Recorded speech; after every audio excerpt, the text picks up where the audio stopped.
సుదీర్ఘ న్యాయ పోరాటం చేసి ఎట్టకేలకు పోస్టింగ్ అందుకున్న ఏపీ సీనియర్ ఐపీఎస్ అధికారి ఏబీ వెంకటేశ్వరరావు ఈ సాయంత్రం ఉద్యోగ విరమణ చేశారు.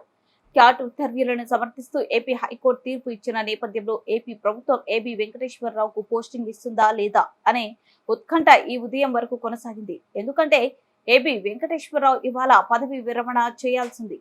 అయితే ఆయనకు రాష్ట్ర ప్రభుత్వం ప్రింటింగ్ అండ్ స్టేషనరీ కమిషనర్ గా పోస్టింగ్ ఇవ్వడంతో ఉత్కంఠకు తెరపడింది. ఈ ఉదయం విజయవాడలోని ముత్యాలంపాడు గవర్నమెంట్ ప్రెస్ లో ఏబీ వెంకటేశ్వరరావు కమిషనర్ గా బాధ్యతలు స్వీకరించారు.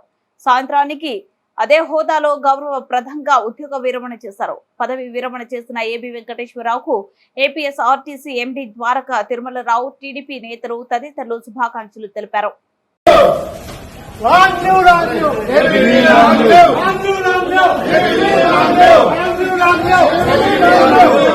Long live!